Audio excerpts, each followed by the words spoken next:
Virus নিয়ে প্রিলি পরীক্ষায় আসার মতো গুরুত্বপূর্ণ সকল তথ্য।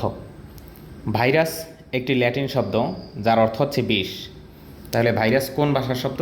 যদি কোশ্চেন হয় তাহলে সেটা হবে ল্যাটিন ভাষার শব্দ। ভাইরাস শব্দের অর্থ কী? সেটা হচ্ছে বিষ। আর ইলেকট্রন অণুবীক্ষণ যন্ত্র ছাড়া ভাইরাসকে দেখা যায় না। তাহলে দেখুন, ভাইরাসকে সাধারণত আলোক অণুবীক্ষণ যন্ত্র, যেটা দিয়ে অন্যান্য অণুজীবকে দেখা হয়, তাহলে সেই আলোক অণুবীক্ষণ যন্ত্র দিয়েও দেখা যায় না। ভাইরাসকে দেখার জন্য দরকার ইলেকট্রন অণুবীক্ষণ যন্ত্র। খুবই গুরুত্বপূর্ণ তথ্য যে ইলেকট্রন অণুবীক্ষণ যন্ত্র ছাড়া ভাইরাসকে দেখা যায় না, অর্থাৎ আলোক অণুবীক্ষণ যন্ত্র দিয়ে দেখা যায় না, ইলেকট্রন অণুবীক্ষণ যন্ত্র দরকার। দেহকোষে প্রাচীর, সাইটোপ্লাজম ও নিউক্লিয়াস কিছুই নেই। ভাইরাসের দেহকোষে কোষ প্রাচীর নাই, সাইটোপ্লাজম নেই এবং নিউক্লিয়াসও নেই। ভাইরাস একটি অকোষীয় অণুজীব।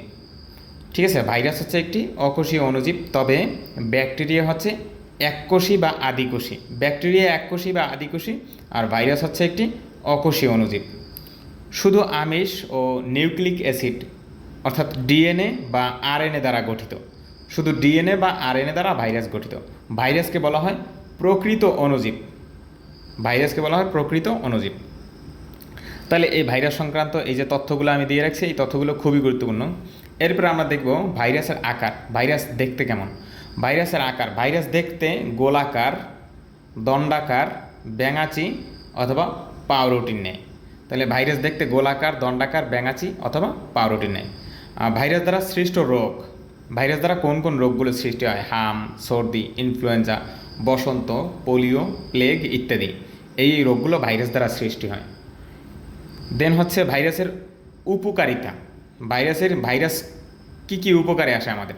বসন্ত, পোলিও, প্লেগ রোগের টিকা ভাইরাস দিয়ে তৈরি হয়। খুবই গুরুত্বপূর্ণ তথ্য, মনে রাখা এক ধরনের ফরজ বলা যায় একেবারে। ঠিক আছে, খুবই গুরুত্বপূর্ণ যারা প্রিলি পরীক্ষা দেবেন।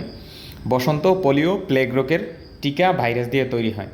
জিন প্রকৌশলে ভাইরাস ব্যবহার করা হয়, অর্থাৎ জিন প্রকৌশলেও ভাইরাস ব্যবহার করা হয়। ব্যাকটেরিয়া জনিত রোগ হতে পরোক্ষভাবে রক্ষা করে। ব্যাকটেরিয়াজনিত যে রোগ আছে সেই রোগ থেকেও ভাইরাস রক্ষা করে। এরপর আসি ভাইরাসের অপকারিতা। তো ভাইরাসের অপকারিতা আমরা এখানে যে দেখলাম, ভাইরাস দ্বারা সৃষ্ট রোগ, এটাই কিন্তু ভাইরাসের একটা অপকারিতা। এছাড়াও ভাইরাসের আরও কয়েকটা অপকারিতা আছে, সেটা হচ্ছে ধান গাছের টুংরো রোগ সৃষ্টি করে, তামাক গাছে মোজাইক রোগ সৃষ্টি হয় ভাইরাসের মাধ্যমে।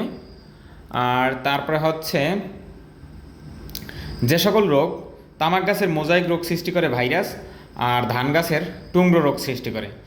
খুবই গুরুত্বপূর্ণ দুইটা তথ্য। আর এরপরে একটা স্পেশাল তথ্য, সেটা হচ্ছে কিছু কিছু ভাইরাস আছে যারা আবার ব্যাকটেরিয়াকে আক্রমণ করে। তাহলে যে সকল ভাইরাস ব্যাকটেরিয়াকে আক্রমণ করে তাদেরকে বলা হয় ব্যাকটেরিও ফাজ। তাহলে এই ছিল আমার ভাইরাস সংক্রান্ত গুরুত্বপূর্ণ তথ্য। আশা করি এর বাইরে কোনো কোশ্চেন কোনো প্রিলি পরীক্ষায় আসবে না ইনশাল্লাহ।